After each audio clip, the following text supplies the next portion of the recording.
मुंबई गोवा महामार्गाच्या चौपदरीकरणाच्या शुभारंभाला माजी मुख्यमंत्री नारायण राणे यांनी विशेष निमंत्रण देऊन नितीन गडकरी यांनी आपलं वेगळेपण दाखवून दिलं। कोकण विकासाला चालना देणाऱ्या मुंबई गोवा राष्ट्रीय महामार्गाच्या चौपदरीकरणाचं भूमिपूजन केंद्रीय रस्ते वाहतूक मंत्री नितीन गडकरी यांच्या हस्ते झालं। यावेळी या कार्यक्रमाला गडकरी यांनी नारायण राणे यांना आमंत्रण दिलं आणि आपण कसे दिलदार आहोत याचा प्रत्यय दाखवून दिला। विशेष म्हणजे या निमंत्रणानुसार नारायण राणे या कार्यक्रमासाठी उपस्थित देखील राहिले आणि गडकरींचे आभार देखील मानले। 2018च्या अखेरपर्यंत हे काम पूर्ण करण्याची योजना आहे। हा संपूर्ण महामार्ग सिमेंट कॉन्क्रीटचा राहणार आहे। रत्नागिरीतील टीके इथं एसटी बसचा अपघात झालाय। टीके ग्रामपंचायतीच्या इथं हा अपघात घडलाय। तोणदे रत्नागिरी आणि रत्नागिरी मांडवकरवाडी या दोन एसटी बस समोरासमोर आल्यानं अंदाज चुकला आणि बस बाजूला उलटली। यामध्ये काही प्रवासी किरकोळ जखमी झालेत।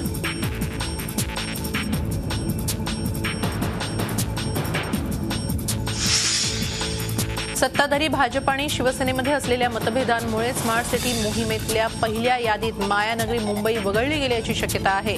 केंद्र सरकारच्या या महत्वाकांक्षी मोहिमेमध्ये 96 शहरांकडून आलेल्या प्रस्तावांमधून पहिल्या टप्प्यात 20 शहरांची निवड करण्यात आली आहे। या देशाची आर्थिक राजधानीच नसल्याबद्दल आश्चर्य व्यक्त होत आहे। प्रस्ताव पाठवताना महापालिकेतल्या सत्ताधारी शिवसेनेनं अनेक उपसूचना जोडल्या। मुंबईचा स्मार्ट सिटीचा प्रस्ताव रखडण्यास आणखी एक कारण असण्याची शक्यता वर्तवण्यात येते, ते म्हणजे फेब्रुवारीमध्ये मुंबईत मेक इन इंडियाचा एक मोठा इव्हेंट होतोय। यासाठी शहराची माहिती देणारा एक लघुपट तयार होतोय। या माहितीपटात स्मार्ट मुंबई हा शब्द वारंवार वापरण्यात आला होता, मात्र महापालिकेचे अतिरिक्त आयुक्त SVR श्रीनिवासन यांनी हा शब्द वगळायला लावला। त्यामुळे स्मार्ट सिटी मोहिमेमध्ये महापालिकेचा रसच नसल्याची चर्चाही सुरू झाली आहे। केंद्र सरकारच्या स्मार्ट सिटी योजनेतील पहिल्या टप्प्यात ठाणे महानगरपालिकेचं नाव न आल्यामुळे ठाण्यातील राजकीय नेत्यांनी नाराजी व्यक्त केली आहे। गुरुवारी जाहीर झालेल्या यादीत नाव नसलं तरी पुढच्या यादीत ठाण्याचं नाव येईल असा विश्वासही व्यक्त केला जातोय। मुंबईसह राज्यातल्या अनेक मोठ्या शहरांना मात देत स्मार्ट सिटी मोहिमेच्या पहिल्या टप्प्यासाठी केवळ 12 लाख लोकसंख्या असलेल्या सोलापूरची निवड झाली आहे। त्यामुळे शहरात सध्या जल्लोषाचं वातावरण आहे। महापालिकेचे अधिकारी, नगरसेवक, सामान्य नागरिकांनी एकमेकांना मिठाई भरवून आनंद साजरा केला। या संधीचं सोनं करून सोलापूरला भविष्यात राष्ट्रीय पातळीवरचं शहर बनवण्याचा मानस पदाधिकाऱ्यांनी बोलून दाखवला आहे। कायद्यानुसार स्त्री पुरुष समानता असली तरीही अनेक धार्मिक स्थळांमध्ये स्त्रियांना प्रवेश नाकारला जातो। त्यातलाच बालब्रह्मचारी म्हणून ओळख असलेल्या हनुमान मंदिरातही स्त्रिया दर्शनाला जात नाहीत। मात्र उस्मानाबाद जिल्ह्यात चक्क एका महिलेकडेच हनुमान मंदिराची पूजा करण्याचा वंशपरंपरागत अधिकार देण्यात आलाय। मंगळूर गावातील या महिला पुजारी परंपरेप्रमाणे इतर गावातील हनुमान मंदिरातही आता महिलांना थेट प्रवेश द्यावा आणि या पंचमुखी हनुमान मंदिराचा आदर्श सर्व राज्यात देशात घेतला जावा अशी अपेक्षा गावकरी करत आहेत।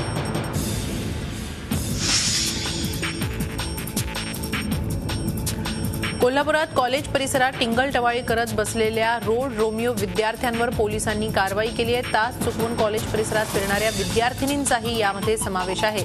पोलिसांनी कारवाईतील सर्व विद्यार्थ्यांना पोलीस स्टेशनमध्ये उठाबशा काढण्याची शिक्षा दिली। पोलिसांनी केलेल्या या कारवाईमुळे कोल्हापूर शहरातील सगळ्याच कॉलेज विद्यार्थ्यांनी धक्का घेतलाय। पारंपरिक पीक पद्धतीला फाटा देत शेवग्याची लागवड करत अवघ्या 5 महिन्यात एका एकरात 3 लाखाचं उत्पन्न घेण्याची किमया बुलढाणा जिल्ह्यातील साखळी इथल्या शेतकऱ्यांना केली आहे। इतकंच नाही तर तुकाराम उगले या शेतकऱ्याचा शेवगा हा विक्रीसाठी परदेशातही जातोय। एकूणच उगले यांच्याप्रमाणे इतर शेतकऱ्यांनी देखील पारंपरिक पीक पद्धतीला फाटा देत नवीन नगदी पैसे मिळणाऱ्या पिकाकडे वळायला हवं।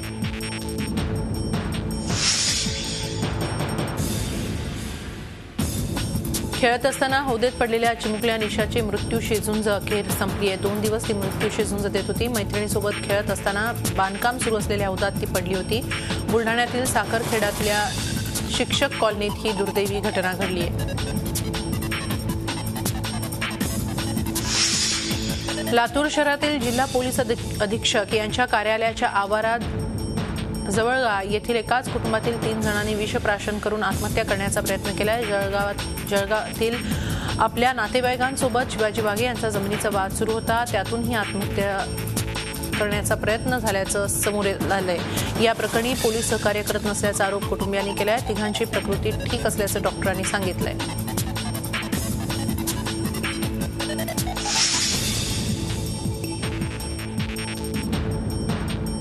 रेल्वे आरक्षणातील एजंट आणि तिकिटांमध्ये बनवाबनवी करणाऱ्यांना आता चाप लागणार आहे। 15 फेब्रुवारीपासून एका लॉग इनवर महिन्याला केवळ 6 तिकिटांचं रिझर्वेशनच करता येईल।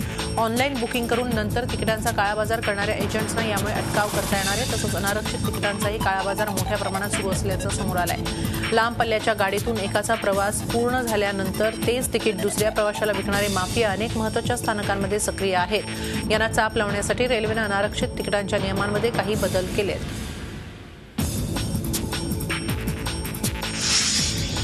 शिर्डी नगरपालिकेचा भोंगळ कारभार समोर आलाय। पालिकेच्या कर्मचाऱ्यांनी आजारी असलेल्या एका वयोवृद्ध व्यक्तीला रुग्णालयात घेऊन जाण्यासाठी चक्क कचऱ्याच्या गाडीचा वापर केलाय। शिर्डीतील भाजी मंडई जवळ आजारपणामुळे खितपत पडलेल्या व्यक्तीची माहिती नगरपालिका आणि शिर्डी रुग्णालयात कळवली।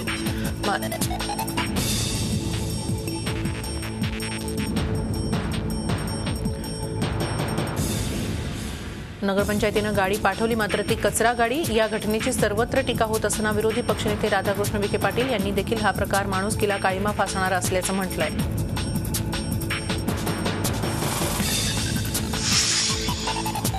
चारा छावण्या दुधाला 30 रुपये भाव आणि पाण्यासाठी श्रीगोंदामध्ये आंदोलन करण्यात आलं। जागरण गोंधळाचं हे आंदोलन जिल्हाधिकारी कार्यालयावर करण्यात आलं। आमदार राहुल जगताप यांच्या मार्गदर्शनाखाली हे आंदोलन करण्यात आलं। सुमारे 3 तास हे आंदोलन सुरू होतं। झोपी गेलेल्या सरकारला जाग आणण्यासाठी जागरण आणि गोंधळ घालून हे आंदोलन करण्यात आलं। जर सरकारनं आमच्या मागण्यांचा विचार केला नाही तर प्रशासकीय अधिकारी आणि मंत्र्यांनाही जिल्ह्यात फिरू देणार नाही, असं जगताप यांनी सांगितलं। शिर्डीतील साई मंदिरातील दानाचा रेकॉर्ड मोडला गेलाय। 2015 मध्ये साईंच्या गंगाजळीत तब्बल 270 कोटी रुपयांचं दान पडलंय। गेल्या वर्षीच्या तुलनेत तब्बल 5 कोटी रुपयांनी यात वाढ झाली आहे। 1 जानेवारी ते 31 डिसेंबर पर्यंत साईंच्या दानपेटीत 270 कोटी रुपये जमा झाले असून यात 8 कोटी रुपये परदेशी चलनांचा समावेश आहे। तब्बल कोट्यवधी भक्तांनी शिर्डीतील साईंचं दर्शन घेतलं असून यात 35 ते 40 देशातील भाविकांचा समावेश आहे। दरवर्षी शिर्डीत गर्दी आणि दानाचे नवे विक्रम असतात। साईबाबा संस्थानकडे आज मितीला 1550 कोटींहून अधिक ठेवी, 390 किलो सोनं, 4500 किलो चांदी आणि 7 कोटी 70 लाख रुपयांचे हिरे जमा झाले आहेत। येत्या 30 तारखेपासून राज्यात हुंडा विरोधी अभियान सुरू करणार असल्याची घोषणा स्वाभिमानी शेतकरी संघटनेचे नेते सदाभाऊ खोत यांनी केली आहे। तासगाव येथील शिवार कृषी प्रदर्शनाच्या उद्घाटन प्रसंगी ते बोलत होते। लातूर जिल्ह्यातील भिसे वाघोली या गावातून अभियानाला सुरुवात होणार आहे। तरुण तरुणींना हुंडा न घेण्याची शपथ दिली जाणार आहे। येवला शहर पोलिसांनी 1,77,000 रुपये किमतीची विदेशी दारू जप्त केली। गुरुवारी रात्री 10च्या सुमारास शहर पोलिसांनी केलेल्या कारवाईत बेकायदेशीरपणे वाहतूक करणारा मिनी ट्रक आणि त्यातील 50 खोक्यांमध्ये असलेल्या बॉम्बे रॉयल डार्क रम या नावाच्या 600 बाटल्या जप्त करण्यात आल्या। अंगणगाव जवळील बोट क्लब जवळून चिंचोडीच्या दिशेनं हा विदेशी दारूनं भरलेला ट्रक जात होता। येवला शहराला पाणीपुरवठा करणाऱ्या साठवण तलावाच्या आसपासच्या विहिरी येवला नगरपालिकेनं पोलीस बंदोबस्तात कारवाई करत अधिग्रहित केल्या। या कारवाईमध्ये टँकरद्वारे पाणी भरून देणाऱ्या विहिरींवरील पाणी उपसा करणारे पंप, डिझेल इंजिन जप्त केलेत। या साठवण तलावाच्या आसपासच्या विहिरीतून होणाऱ्या अवैध पाणी उपशामुळे भविष्यात मोठी पाणी टंचाई होऊ शकते। हे संकट टाळण्यासाठी ही कारवाई करण्यात आली। राज्यातील किल्ल्यांचं वैभव सर्वसामान्य नागरिकांपर्यंत आणि विशेषतः विद्यार्थ्यांपर्यंत पोहोचवण्यासाठी नागपूरमध्ये किल्ला महोत्सवाचं आयोजन करण्यात आलंय। या अंतर्गत राज्यातील निवडक 25 किल्ल्यांची प्रतिकृती तयार करण्यात आली आहे। विशेष म्हणजे यात विदर्भातील 7 किल्ल्यांचा देखील समावेश आहे। एकीकडे राज्यातील नवीन पिढीला शिवकालीन किल्ल्यांची ओळख होण्यासाठी प्रयत्न होत असतानाच यासोबत आयोजकांनी राज्यातील दुष्काळग्रस्तांच्या संवेदना विद्यार्थ्यांपर्यंत पोहोचवण्याचा देखील प्रयत्न केला आहे। सदरक्षणाय खलनिग्रहणाय हे ब्रीदवाक्य घेऊन जनसामान्यांच्या सेवेत समर्पित असलेले पोलीसच जर विनाकारण नागरिकांच्या जीवावर उठत असतील तर त्याला काय म्हणावं हे न समजण्यापलीकडचं आहे। असाच प्रकार गोंदिया जिल्ह्यात उघडकीस आला असून घरगुती कारणावरून पोलिसांनी पोलीस स्टेशनमध्ये बोलावून जबर मारहाण केल्याचा आरोप कोहमारा गावातील एका पीडित महिलेनं केलाय।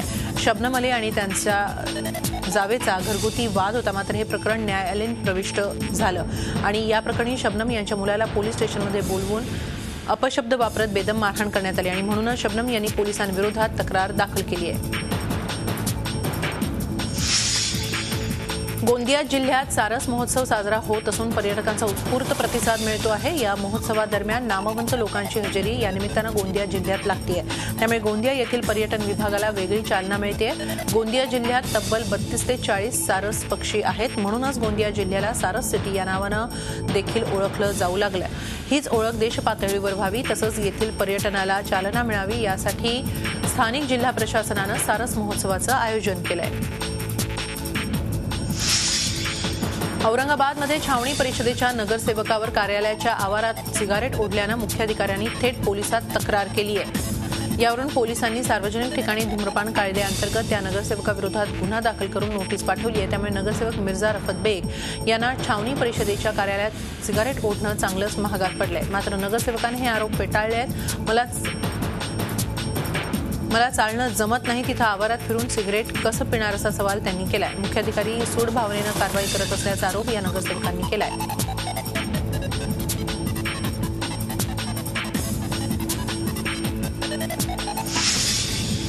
बॉलिवूड अभिनेत्री हेमा मालिनी यांच्या नाट्यविहार केंद्राला ओशिवरा येथील 2000 चौरस मीटरचा भूखंड अवघ्या 70,000 रुपयात बहाल केला जाणार आहे। उद्यानासाठी राखीव असलेल्या जागेसाठी प्रति चौरस मीटर 35 रुपये आकारून त्याचं वितरण केलं जाणार असल्याची धक्कादायक बाब माहिती अधिकार कायद्याद्वारे समोर आली आहे। आरटीआय कार्यकर्ते अनिल गलगली यांनी मुंबई उपनगर जिल्हाधिकारी कार्यालयाकडे हेमा मालिनी यांच्या नाट्यसंस्थेस दिल्या जाणाऱ्या भूखंडाची माहिती मागवली होती। त्यात ही धक्कादायक बाब उघडकीस आली आहे। एरवी तबल्यावर खडे बोल वाजवून देशाचं नाव जगभरात उज्ज्वल करणाऱ्या उस्ताद झाकीर हुसेन यांनी शाब्दिक बोलही सुनावले। देशात असहिष्णू वातावरण असल्याचं म्हणणाऱ्यांना त्यांनी चांगलंच सुनावलं। भारतीय असल्याचा मला अभिमान आहे। या देशातलं वातावरण नेहमीच सहिष्णू होतं। जगातील सर्वाधिक धर्मनिरपेक्ष वातावरण या देशात मला पाहायला मिळतं असं झाकीरबाईंनी ठणकावलं। एमआयटीच्या वतीनं भारतीय छात्र संसदमध्ये उस्ताद झाकीर हुसेन, राजू शेट्टी आणि व्यंकय्या नायडू यांनी विद्यार्थ्यांना मार्गदर्शन केलं। झाकीरबाईंनी सुनावलेल्या खणखणीत बोलानंतर आमिर खाननं काही दिवसांपूर्वी केलेल्या वक्तव्याचीही अनेकांना आठवण झाली।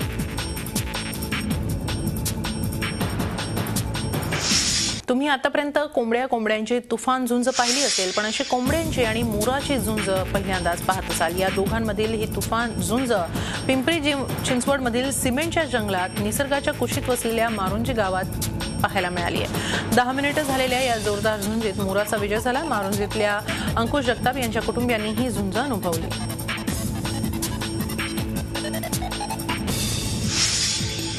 साहित्य संमेलनावरून निर्माण झालेला वाद मिटला असं वाटत असताना भाजप प्रवक्ते माधव भंडारी यांनी संमेलनाध्यक्ष श्रीपाल सबनीस यांचं नाव न घेता जोरदार टोला लगावला। वाद न घालताही साहित्य संमेलन यशस्वीपणे पार पडू शकतं असा टोला माधव भंडारी यांनी लगावला।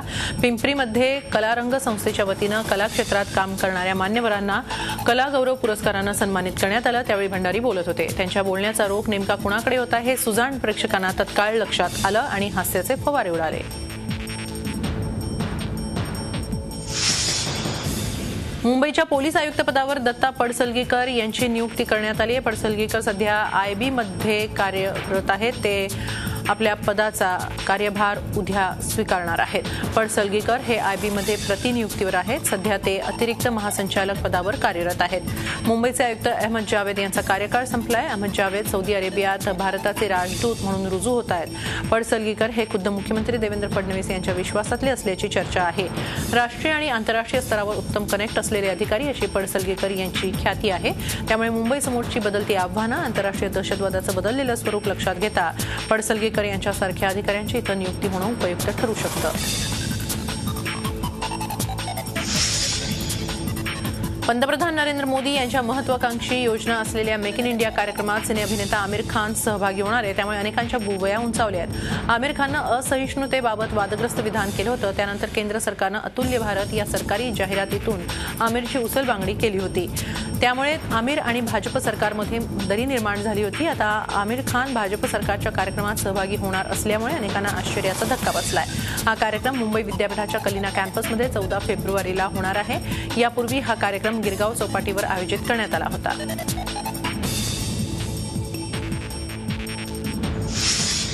तुम्ही मुंबईत बोरिवली, खार किंवा माटुंगा स्टेशनवर गेलात तर तुम्हाला सुखद धक्का बसू शकेल। ही स्टेशन्स एखाद्या आर्ट गॅलरीसारखी सजवण्यात आली आहे। स्वच्छ भारत मिशन अंतर्गत रेल्वेनं मोहीम हाती घेतली असून त्याची सुरुवात पश्चिम रेल्वेवरील या स्थानकांपासून झाली आहे। जिने, खांब, तिकीट खिडक्या रंगांनी आहेत.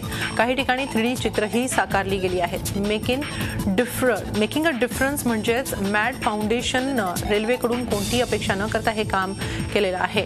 संस्थेच्या 500 स्वयंसेवकांसह आम प्रवासीही या सुशोभीकरणात सहभागी झाले. मुंबईमधल्या सर्व स्थानकांचा असा कायापालट झाला तर गर्दीच्या रेट्यातही प्रवास काहीसा सुखकर होऊ शकेल हे नक्की.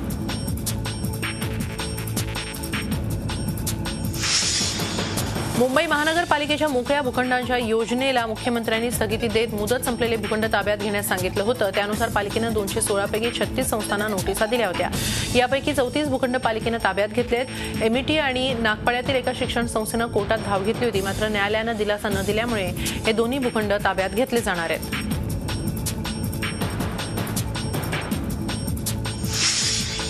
मेट्रोची भाडेवाढ तुर्तास टळली आहे. मुंबई मेट्रोच्या दरवाढी संदर्भातील याचिकेवर आज मुंबई हायकोर्टात सुनावणी झाली.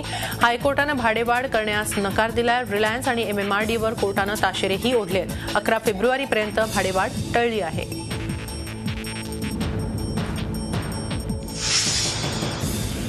मुंबई जुहूच्या किनाऱ्यावर 35 फूट लांबीचा अजस्र मासा मृतावस्थेत वाहत आला. या माशाचं वजन अंदाजे 20 टन आहे. स्थानिकांनी हा मासा वाहून येताना पाहिला तेव्हा तो जिवंत असावा असा संशय त्यांना आला. त्यामुळे परिसरात घबराट पसरली होती. मात्र कालांतरानं मासा मृत असल्याचं लक्षात आलं. रात्री उशिरा हा मासा किनाऱ्यावर आला. तज्ज्ञांनी दिलेल्या माहितीनुसार हा ब्रुडी वेल जातीचा मासा आहे. तज्ज्ञांचं एक पथक घटनास्थळी पोहोचलं असून माशाचा मृत्यू कशामुळे झाला याचा शोध घेतला जातोय.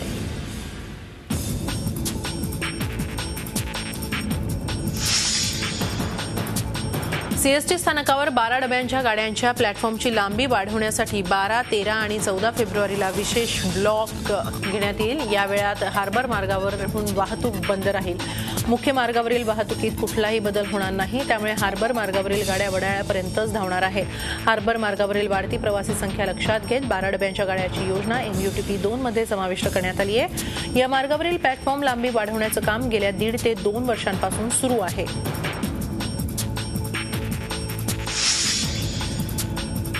डोंबिवलीतील महापालिका रुग्णालयातील डॉक्टरांचा गलथान कारभार एका महिलेच्या जीवावर बेतला. असं असतानाही रुग्णालय मात्र ही गोष्ट क्षुल्लक समजून उडवाउडवीची उत्तरं देत आहे. डोंबिवलीतील महापालिकेच्या शास्त्रीनगर रुग्णालयात काही दिवसांपूर्वी कादंबरी लोंढे या महिलेचं बाळंतपण झालं. मात्र घरी आल्यावर तिला अस्वस्थ वाटू लागलं. यामुळे या महिलेला खासगी रुग्णालयात तपासण्यासाठी नेण्यात आलं. त्यावेळी तिच्या शरीरात चक्क कापसाचा मोठा गोळा आढळून आल्याचा धक्कादायक प्रकार समोर आला.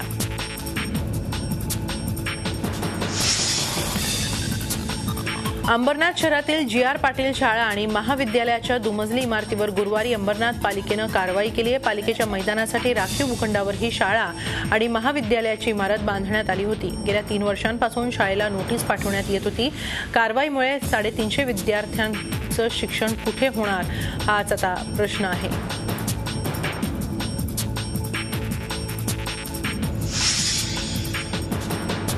भिवंडीतल्या निबावली परिसरातील येवई गावात आदिवासी शेतकऱ्यांच्या कुटुंबियांनी दुकानं आणि गाड्यांना आग लावल्याची घटना घडली आहे. गावातील अंबू घाटाळ यांची 2.5 एकर जमीन आहे. मात्र त्यावर व्यापाऱ्यांनी अवैधरित्या कब्जा करून दुकानं बांधली. त्याविरोधात तक्रार देऊनही काही फायदा झाला नाही. त्यामुळे आदिवासी कुटुंबियांना कायदा हातात घ्यावा लागला.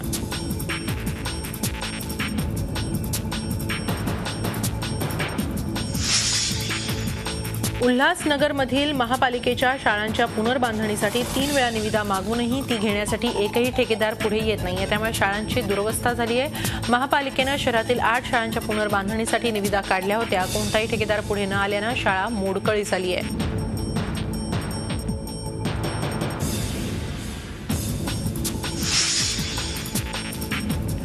न्यूयॉर्कवरून लंडनला विमानानं जर तुम्ही जायचा विचार करत असाल तर फक्त 11 मिनिटात भविष्यात तुम्ही हा प्रवास करू शकता. चार्ल्स बॉम्बार्डियर यांनी अशा एका वेगवान विमानाची निर्मिती केली आहे, ज्या विमानाचं नाव अँटीपॉड असं ठेवण्यात आलेलं आहे.